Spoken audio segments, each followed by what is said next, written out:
Narayan sir, good morning.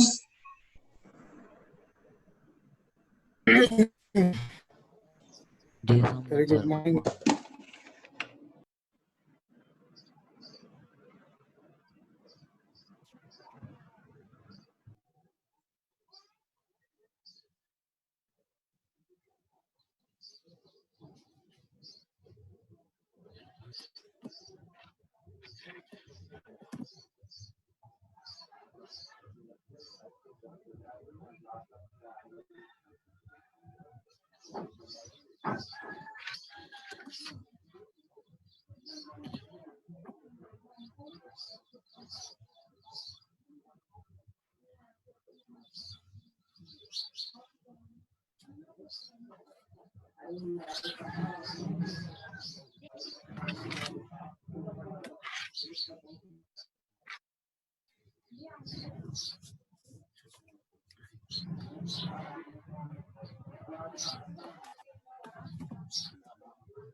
Jai Swaminarayan sir.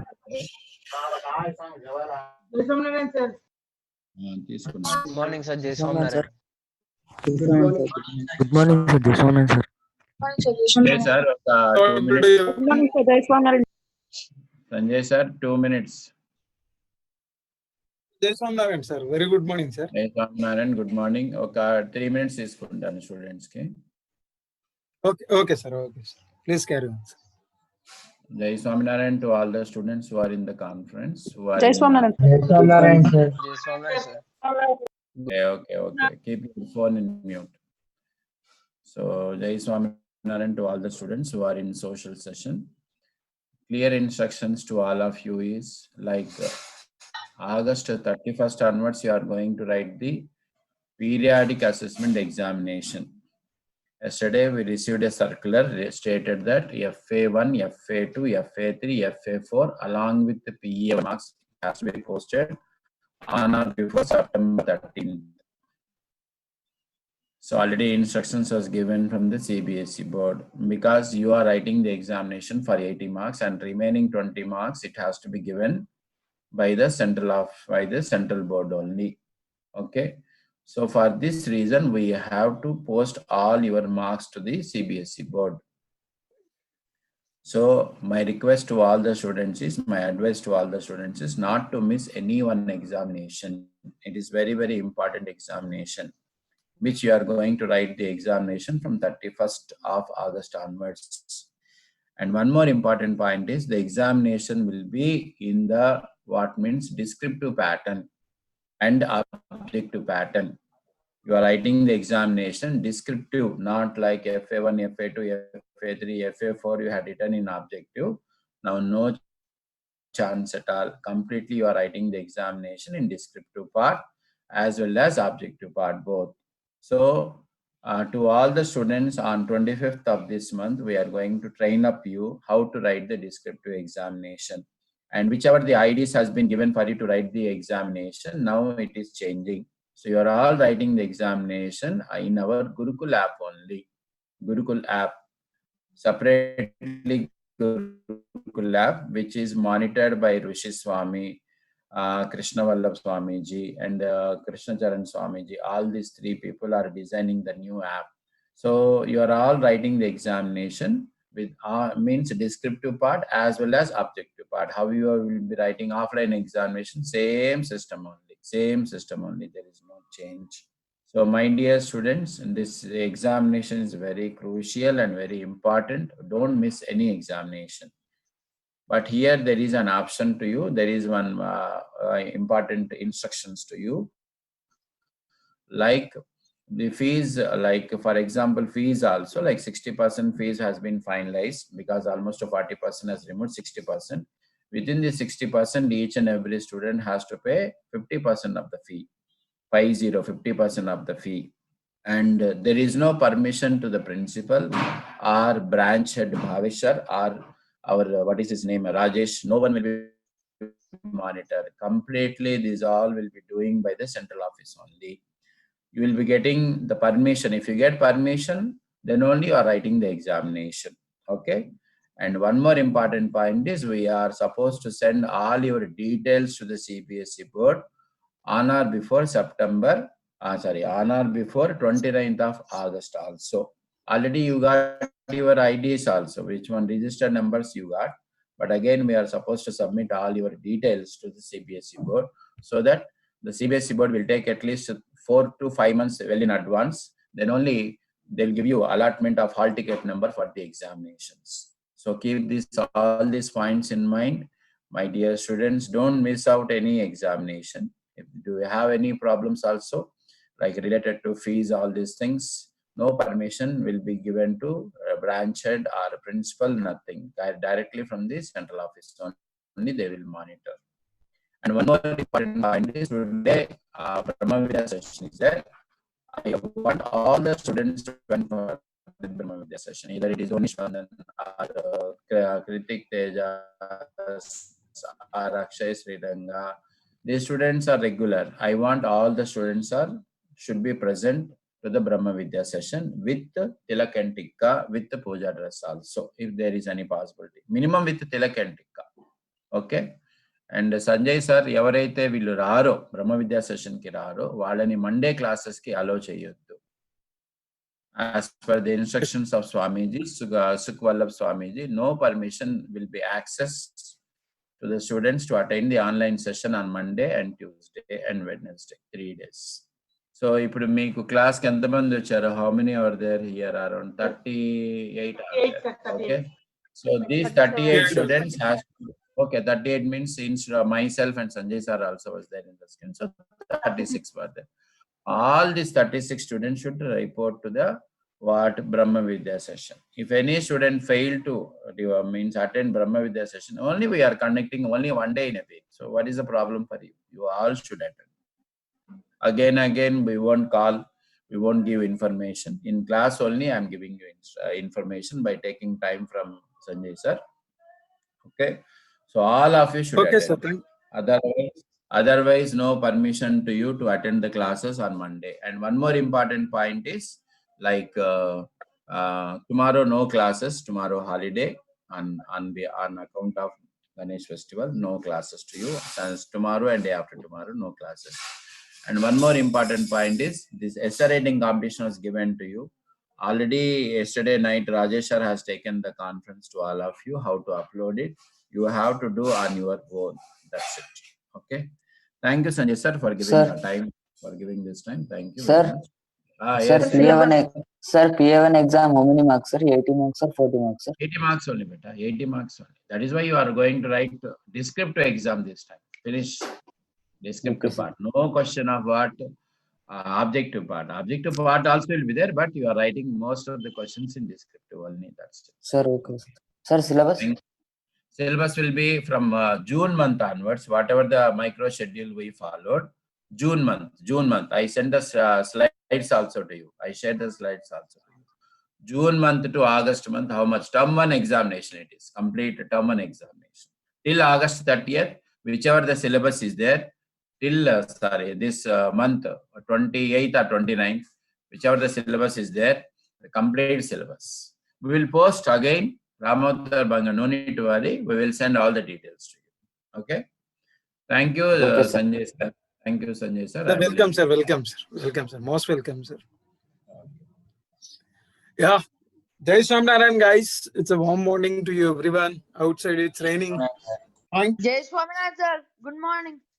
Jai Swaminarayan sir, good morning. Very good. Jai Swaminarayan sir. Very good morning. I hope Amarnath sir's health is well now. He's getting well. Fine. We pray to the God to be cured faster. Yes, today we will be speaking about the railways and the problems of the railways, that after the pipelines, that after the waterways, the different things, right? And finally, the communication. Got it? First, let us come. Railway network influenced by physiographic divisions, economic divisions, and administration. factors, administrative factors. So what is mean by physiographic divisions? What is mean by physiographic divisions? You can see here, construction of the road, railway, here it is easy. Can you see the screen? Can you see the screen? Yes, sir. Yes, Sir, sir. Yes, sir. Same It's time, really- construction of the railway is here very difficult, and here also very difficult. You can understand. These are called rugged terrains, right? And here it is. Here it is somewhat easy. You see the, you see this particular area. How it is very difficult to construct the rail. This is the Konkan Railway. Konkan Railways. Fine. Just giving an example to you. Physiographic divisions are very, very important. And one more factor is that construction of the railways is dependent on even the economic activities also. Where in which particular areas the economic activities are taking more place. So there the railways construction profitable. Where do you construct? See, for example, we take the manufacturing factories. We take the manufacturing factories. Where do you construct the factory? Where there is a economic viability, right? Where there is a profit, where there is a profit, where there is a easy, where there is electricity available, many factors. So similarly here also, the construction of the railways depends on that economic activities. The people where the economic activities are doing in that particular area, if they do construct the railways, then it becomes easy to transport the goods, whatever they are producing and whatever the production which had taken place, it can be sent easily. So you see the beautiful beauty of the Konkan Railways. Now coming to the point here, and another point is administrative factor. Three factors plays a very important role: physiographic divisions, economic divisions, and administrative divisions. So in a peninsular plateau, it is a little bit difficult. But in the areas of where the more population we can find in the plain region, Bihar, Uttar Pradesh, are you getting? Ganga Plain region, most probably the Ganga Plain region. These areas are very, very useful and very easy to construct the railways over there. And most of the Ganga Plains are very productive areas, the plain regions, right? And even the coastal regions also, very productive regions. And one more important point, here it is, the railways, construction of the railways is very difficult in the terrains of swampy of Gujarat region. Swampy means what? Which is wet regions. Are you getting or not?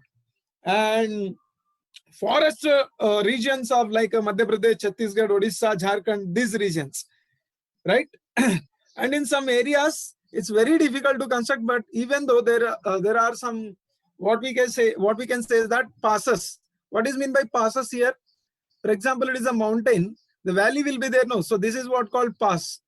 Two mountains are there. In between this is constructed. This is what called passes. And with this, they can construct. Only with this only it is possible to construct the railways there. So in the rugged terrain, difficult topographic regions, it is very difficult. In the swampy regions, wet regions, in the desert also, it's very difficult, right? Otherwise, what happens if land is not stronger? This is what happens, landslides, and it becomes a huge loss to the railways, even to the humans also. Are you getting? So this is what the importance of the railways. Where do the railways get constructed, and why do they get constructed? And what are the problems of the railways? What are the problems of the railways? If you speak the problems of the railways, most of the people, you might have noticed that the people travel without tickets. Without tickets. It's really it happens in India only. Most probably it happens in the India only, because we are very democratic. Umesh has entered now to the class. Right? And they pulls the chain unnecessarily sometimes. What do? If you travel in the Bihar and UP region, you can find out that stealing, robbery, theft, right? It takes place in the UP, Bihar, particularly these areas. When you are traveling, then you can get the experience. The people, someone have traveled to these regions, I think so, in the trains, they can understand the situations. In the night times, what do? Unnecessarily, they pull the chain and they start robbing the people. So this is what taking place. The police is taking the control on that. Now the situation has somewhat dramatic changes have taken place. Got it? So these are the problems of the railways and the importance of the railways and the problems of the railways and where the railways can be constructed, we have spoken. Now coming to the point here, pipelines. So pipelines are very important. Why do the pipelines they get constructed? This is what very important. Why the pipelines are required? Why the pipelines are required? Are you getting my point? Why the pipelines are required? See, construction of these pipelines is very difficult. Construction of the pipelines is very difficult. But once they construct the pipelines, earlier the pipes were used to transport or to supply the water, only for the supply the water, right? Later on, the uses of the pipelines intention was changed dramatically, right?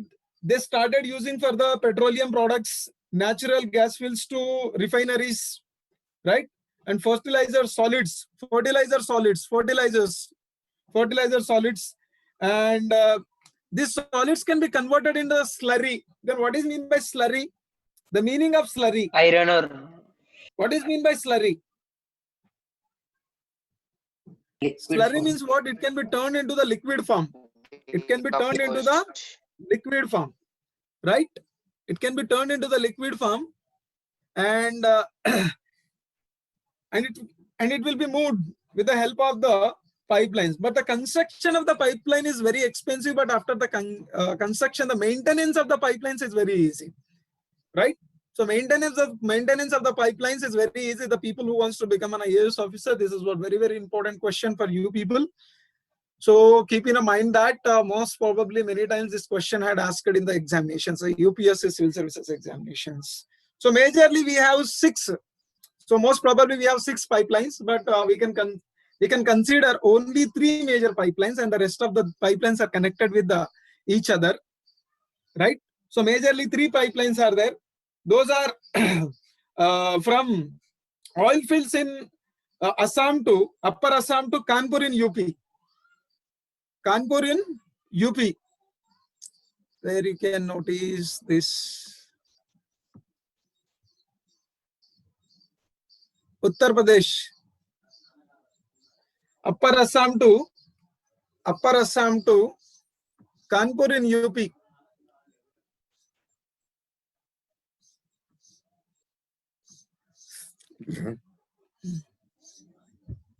Upper Assam to Kanpur in UP, and it is traveling through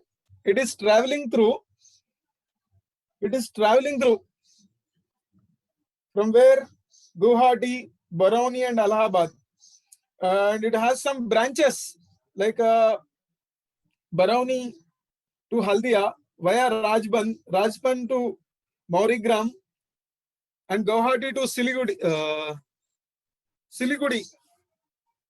So some branches are there. You need not to remember the branches, but the major point which you have to remember that there is a one pipeline. First pipeline, what you have to do, remember, there is a one pipeline in Assam to Kanpur. It is taking, right? What it is taking? Petroleum goods. What it is taking? Petroleum goods, and fine.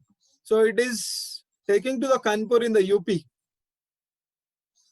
Oil. And Upper Assam, which Assam? Upper Assam to Kanpur. This is what the first. And the second one, Salaya in Gujarat to Jalandhar in Punjab. Salaya in Gujarat to Jalandhar in Punjab. Salaya in Gujarat to Jalandhar in Punjab. So this is what the second pipeline. Salaya in Gujarat to Jalandhar in Punjab, right? How it goes. This is what the second one. What are these pipelines? What is the intention of the pipelines? So why we have to remember these pipelines? Earlier, before the construction of the pipelines, the distribution of the gases. See, in Gujarat, gas connections are there. How we are getting the water connection, Okay, ghar ghar pani. So in Telangana, especially, we are taking the water to home delivery. Sorry. Mission Bhagirath. Yeah, likewise. So this is what the pipeline which is serving the Gujarat. Are you getting or not? So this area, Salaya in Gujarat too, is the Rajasthan, Uttar Pradesh, fine. Haryana, Punjab. So up to the Punjab, Viramgam, Mathura, Delhi, and Sonipat.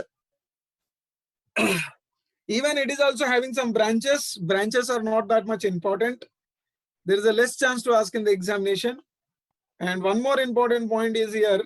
The third one, gas pipeline from Hazira in Gujarat to the gas pipeline. One more gas pipeline is there. Hazira in Gujarat to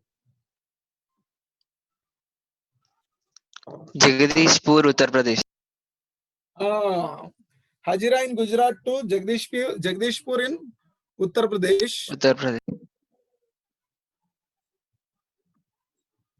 And Vijapur to Madhya Pradesh.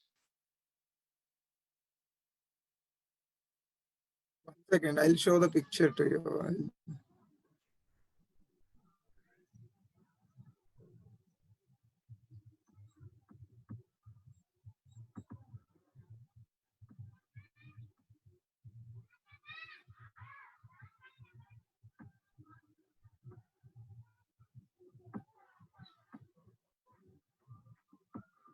This is what Hazira in Gujarat to Jagdishpur in Uttar Pradesh. Here it is a Jagdishpur. This is the very, very important point here. Hazira Jagdishpur. HVJ pipeline. It is called as HVJ pipeline. And Vijaypur in Madhya Pradesh. I hope you understood the importance of the pipeline and what are those three pipelines. What is the first one? Assam to Kanpur. Second one, Salaya in Gujarat to Jalandhar in Punjab. Right? Okay. So if you don't know, please you can write down. And the third one is Hazira in Gujarat to Jagdishpur in Uttar Pradesh. Jagadishpur in Uttar Pradesh. These are the pipelines. Right? Earlier, they faced the many problem after the construction of the pipelines. Now the gas subsidy has become very, very easy to them, and the supplying of the gas also become very easy to them. Now waterways, see, these waterways are cheapest mode of transport. Right? Very cheapest mode of transport. These waterways are, how can we say, this cheapest mode of transport? Because it doesn't require any construction cost. Okay, it doesn't require any construction cost. This waterways doesn't take any construction cost and even the maintenance cost also, right? Even the bulkiest goods also can be transported very easily with cheaper cost. The cheapest mode of transport in the world is waterways. So inland waterways and overseas waterways, two types will be there. Inland waterways and overseas waterways. So inland waterways are there 14,500 kilometers. 14,500 on the different rivers. You can take the Ganga River, Brahmaputra River, on the Godavari River, Krishna River, right? And this Brahmani River. Are you getting even in the West Coast Canal also? Even the West Coast Canal. Even here it is also. And out of the 14,500 kilometers, 565 kilometers is navigable. It means it is mechanized by vessels. Easily we can transport. So here the eastern coast also.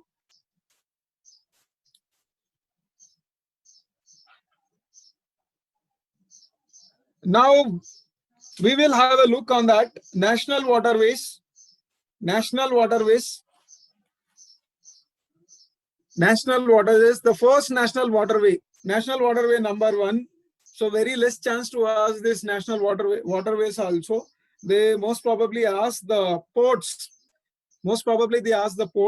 So here national waterways, Ganga. Ganga River, Allahabad to Haldia. Allahabad to Haldia. So here you can see Allahabad in UP to Haldia. Allahabad to 1620 kilometers. it is the distance is 106.20 kilometers. 106.20 kilometers, right? The second, it is national waterway, number one national waterway, right? Number one national waterway. So total we have 5 national waterways, like national highways. Second one is Brahmaputra, on the Brahmaputra river. On the Brahmaputra river, Sadia and Dhubri. Sadia and Dhubri. Sadia and Dhubri. 891 kilometers. Yes. So it is 891 kilometers. The first one is 1620 kilometers. They will not ask the distance also, just for our knowledge we need to. And the third one, you can take 205 kilometers, right? 205 kilometers, the third one. National waterway number 3. It is West Coast Canal in Kerala, right? Kottapurma Komman. Kottapurma Komman. Kottapurma Komman.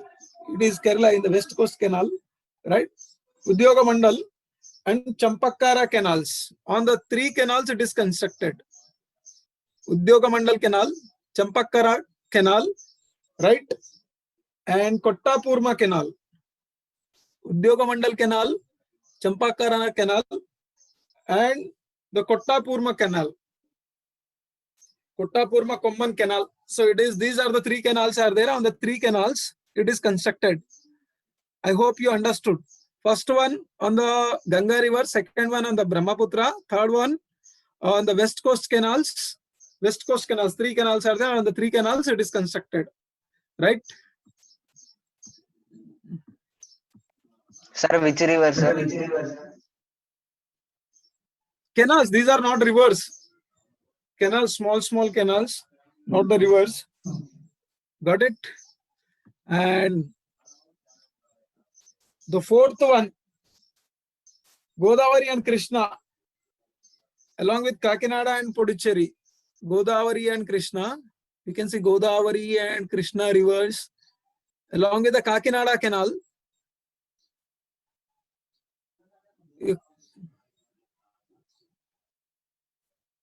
And Komammeru Canal, Buckingham Canal. On this canal, National Waterway 4. National Waterway 4. You can take the screenshot of this one if it is right. And National Waterway 5 on the Brahmani River. On the Brahmani River, East Coast Canal. Brahmani River, Matai River, Delta canals of Mahanadi and East Coast canals. The distance is 588 kilometers. And the Kakinada, Puducherry, Godavari, Krishna is 1078 kilometers. 1078 kilometers. Right? Got it? And other inland waterways also are there. Other inland waterways also are there. For example, you take Mahadevi, Zauri and Shambhujua. So Sundarbans, Barracks, backwaters of other Kerala region, tidal stretches of some of other rivers also. I hope you got it that total 5 national waterways. Ganga River first one, second one Brahmaputra, third one West Coast canals, fourth one Godavari, Krishna and Kakinada Canal, and fifth one on the Brahmani River. Extremely sorry. Right? The point which you have to remember regarding to this is 95% of the country's trade volume. Okay, 95%.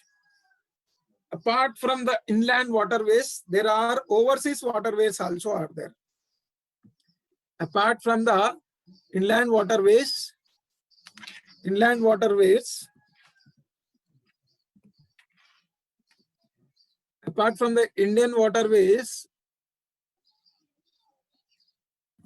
overseas waterways also are there. Got it?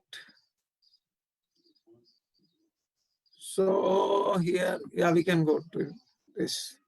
There are 12 major seaports are there in India. Majorly 12 ports are there. Majorly 12 ports are there. And these 12 major ports are playing a very crucial role. Very, very crucial role. 95% of the country's trade volume is taking place with them. Right?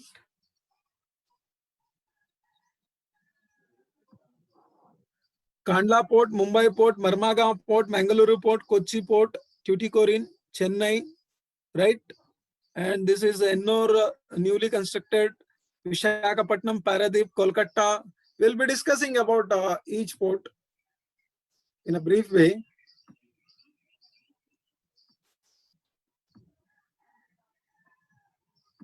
And today we can complete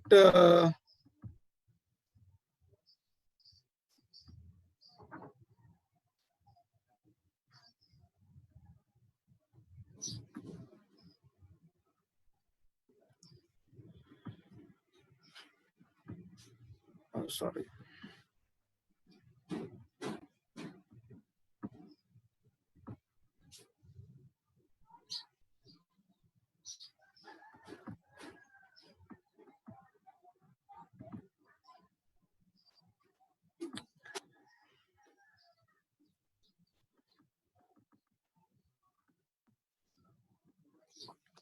Yeah, here you can see the major seaports of India.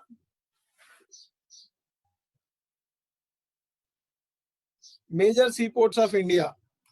If you notice the major seaports of India, total 12 major seaports are there and other minor 187.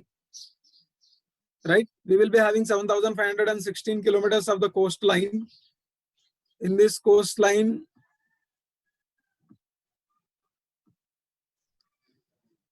so 12 major ports are there. What are those? First, you can take the Kandla Port. Kandla Port.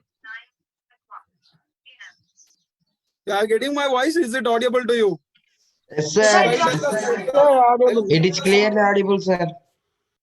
Okay, I'll tell the story of each port. You please note down and we can check it out with the map. If you have the map, Indian map, you can check it out with that map. Earlier, we were dependable before the independence of India, 1947. 15th of August, we were dependable mostly to transport the goods to the western part of the nations, right? From the Karachi port. Which port? Karachi port. And after that, what happened? The division of the India. Okay. So we have constructed the one port, that is what Kandla port. It is a tidal port. What is meant by tidal port here? With the help of the tides, it is constructed, right? And wherever the northwestern parts of the India, the states are there, like Punjab, Haryana, Gujarat, Rajasthan. These areas, highly productive areas. Some part of Uttar Pradesh also. From this Kandla port, it is in Gujarat. Are you getting? From this Kandla port, whatever they produce, it can be exported to the other nations. It can be exported to the other nations. Highly productive granary and industrial belt. Jammu and Kashmir, Himachal Pradesh, Haryana, Rajasthan, Gujarat, some part of Uttar Pradesh. Are you getting my point? This is what the first port. You do remember this is what they'll ask the questions in the examination in the map pointing also. What is the importance of the Kandla port? Or else name the port which is constructed after immediately the division of the India.